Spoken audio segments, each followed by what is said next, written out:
রাজধানীর সায়দাবাদ বাসস্ট্যান্ড থেকে ঘর ফিরতি মানুষের খবর জানাতে যুক্ত হচ্ছেন সহকর্মী ওয়ালিউল সাকিব।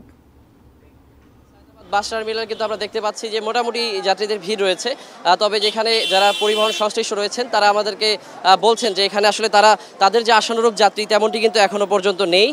তারা বলছেন যে হয়তো আজকে বিকেলের পর থেকে যাত্রী চাপ কিছুটা বাড়বে এবং আগামী দুদিন হয়তো যাত্রী চাপ আসলে যেমনটি দেখা যায় এই সায়দাবাদ বাস টার্মিনালে ঈদ যাত্রার ক্ষেত্রে সেটি হয়তো তারা সেরকম আশানুরূপ সাড়া পাবেন যাত্রীদের কাছ থেকে।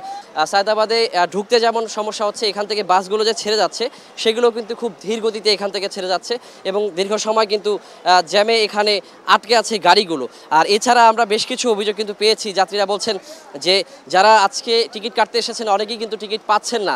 আর বিশেষ করে যারা হচ্ছে টিকিট পেয়েছেন তারা বলছেন যে টিকিটের মূল্য কিন্তু সাধারণ সময়ের চেয়ে অনেক বেশি। কিন্তু আমরা একজন যাত্রীর সঙ্গে এখানে কথা বলবো। আপনি আসলে এখানে আসতে কতক্ষণ লেগেছে আর আপনার কোনো ভোগান্তি হচ্ছে কিনা? টিকিটের মূল্য কি বেশি ছিল?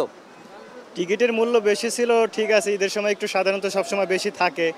500 টাকার টিকিট এখন 700 টাকা করে নিয়েছে, কিন্তু আমাদের কিছু করার নাই। তো আমরা বলবো কার কাছে? এখন তারা বলে যে ভাই বাস আমাদের আসার সময় খালি আসবে, সেই পরিপ্রেক্ষিতে যা চাই তাই দিতে হয়। এই পর্যন্ত অনেক ভোগান্তি হয়েছে বুঝতে পারলাম।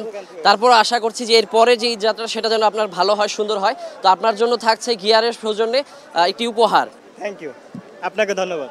আচ্ছা, যেমনটি আমি বলছিলাম সব মিলিয়ে কিন্তু বেশ ভোগান্তির মধ্যে দিয়েই ঈদ যাত্রায় মানুষ বাড়ি ফিরছেন। এই ছিল আমার কাছে এখন পর্যন্ত সায়দাবাদ বাস টার্মিনাল থেকে ঈদ যাত্রার সর্বশেষ খবরাখবর। এখন প্রতি চুমুকেই হবে অন্য লেভেলের টেস্ট। গিয়ার এখন পাওয়া যাচ্ছে মাত্র 25 টাকায়।